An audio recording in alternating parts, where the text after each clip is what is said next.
Next up, we have our superintendent remarks with Ms. Williams. I just have a few for tonight. It's been a great school year, and it's gonna continue to get even better. Mm-hmm. I cannot say enough about people sitting in this room right now, and there is no greater value than the strength of collective people when they come together for a cause. So I just want to recognize a few people while I'm here. Miss Rodney Dunbar served 20 years on our board of education. Yeah. I've worked in the school district for 35 years. I cannot say enough about his support for me as superintendent and his role in the tradition of where we came from as a school district and how proud and excited and great Terrell County Schools was. And also Mr. James Cahoon, may he rest in peace. The two of them, I cannot say enough about the integrity of decisions that they made that lives within inside me every day. So Mr. Nelson has also gotten very involved in our school building project and provided some helpful insight for that. He's also spoken publicly on our behalf. And I cannot say enough about your integrity and your support for this project. And I hope when we create the steering committee, you're going to help us take a lead with that. Ms. Brenda Wynn is also a partner that we have. She has grandchildren in her district. She's starting to attend some of our meetings and has had an active voice in our community. Dr.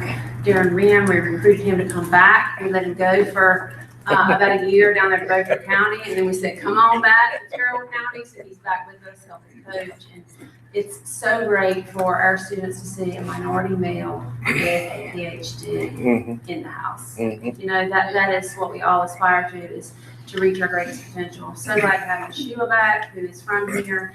I'm excited about having Miss Amanda Hall-Pending in student services. Mr. Jason Wynn, who has really worked hard to right the ship in human resources and get all of our folks licensed so we don't have to pay more money for them than what we have. The two new principals, I cannot say enough about them.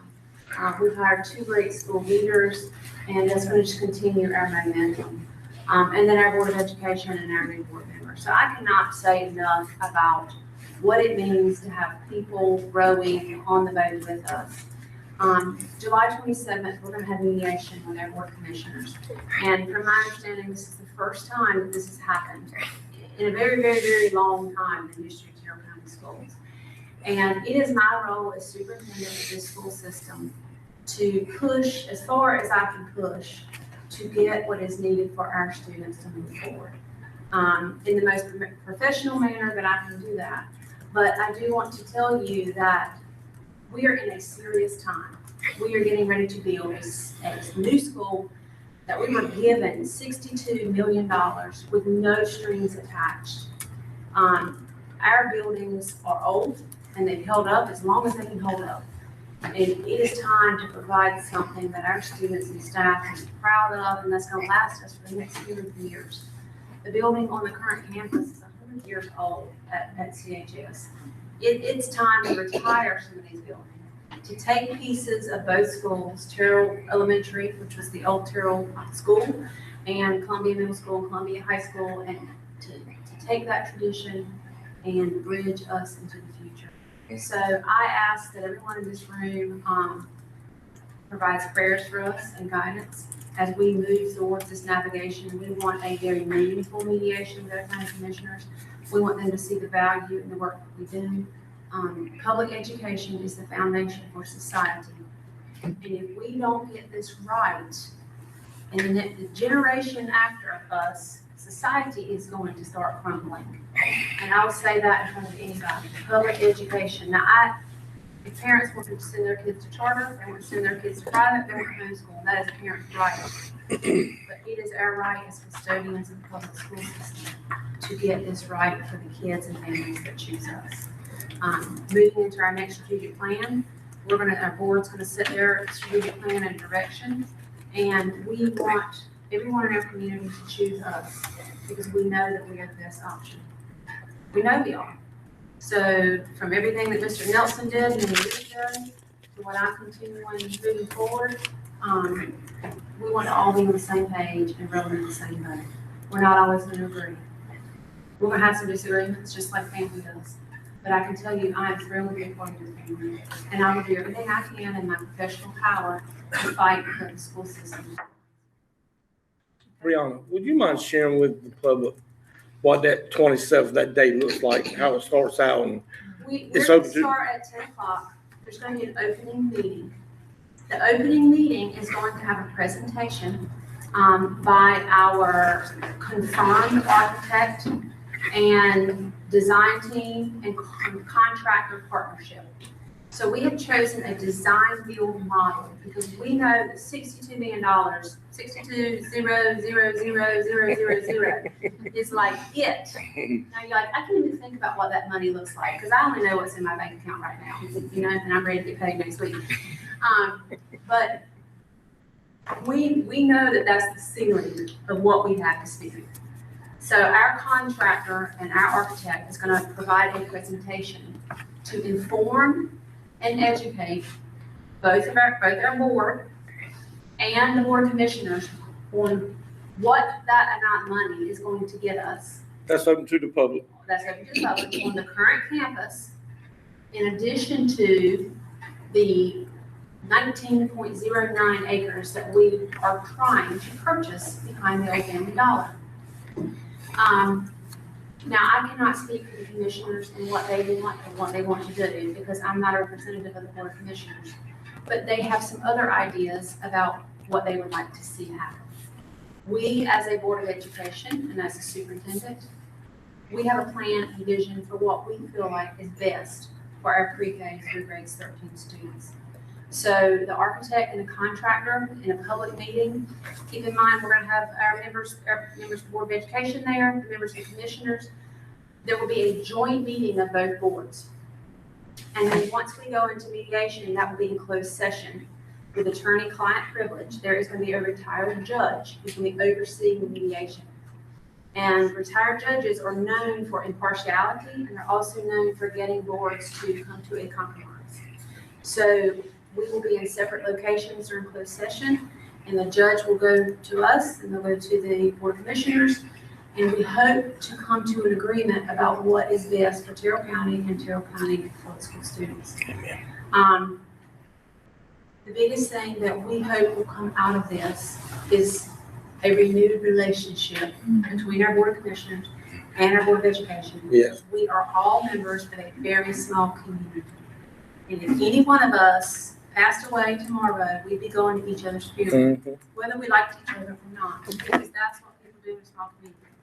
I'm from Hyde County, and we're not any different. So me coming to Terrell County, I feel like I'm home. But I say all that because there is a lot of chatter and rhetoric and feelings. But this school build is not just for the next 5 to 10 years. This is for the next century. When none of us will be here anymore. Next 5 generations. So it's very important that all of us, every Terrell County resident, gets this one right. And I probably will not be able to sleep the next 3 years until we're in that building. But I hope that answered your question. Yeah, Our board is hoping for renewed partnership and also education on both sides. Education for the commissioners from the Board of Education and education from our Board of Education to the commissioners. And what better way to do that than have mediation?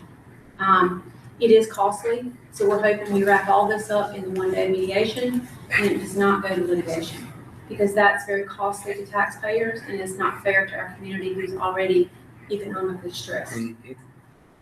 So I hope that answered your question. You're good. I cannot speak for anyone other than the Board of Education. So if you ask me questions, those are the responses you're going to get is from the lens of protecting and taking care of the public schools. Mr. Nelson, you're smiling. Oh, yeah. It's I hope when you have this mediation that your attorneys are aware of additional money that the county's been getting that has not been coming to the school system. In my research, you should be getting a lot more than what you were getting. And not only are we trying to get the $500,000, but we need them to provide you with additional funds that they've got to support our school system. It's just not the $500,000, which they've had for all years. And I've said in the article, it's not coming from the local tax. It's not. It comes from the asset sales tax that comes from Carroll County to the state. And then they have a certain part by law that's given back to, it goes to the county, but 3 of those 4 parts have to go to the school system.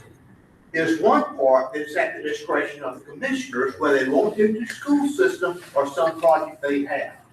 But this is in law, that when they receive this, it must be used either for construction or land purchase. That's how it says that they've been holding. Okay? I'm saying this, and that's because I'm getting fired up, but because I didn't have that relationship with commissioners when I was superintendent. I mean, we worked together. We never had this. I couldn't imagine sitting on this amount of money and making y'all have to go through what you're going through. You should have had this resolved 2 or 3 months ago so the architects would go in and start their design. They can't do it till this is resolved, people. Well, I'm sorry. I put 35 years of my life in this school system. And I love it. I'm sorry. Thank you. Apologize. There's honestly no need to apologize No. because we need everybody in this room, because it takes all of us, no matter whether you're in the school system or not, our kids matter. And when you show up to meetings like this, our kids know that you know that they matter. And I think as a society, when we have cell phones and we're like this, we're missing the face-to-face conversations or what is important. And to know that we have people here, new faces, some I haven't seen before, that are interested in what's going on in Terrell County schools is important. And this $62 million project is greatly important that we get it right. I think honestly, the way things are going, it might be more than 100 years, right? And so this is a big opportunity. I say this time and time again, but our zip code, 27925, Amen. should not dictate that. I say it over and over. It's not right. It's not fair. You should still have the same resources as somebody in Lake County. And this is time for us to step up as a community and row together in the right direction. So thank you. No need to apologize.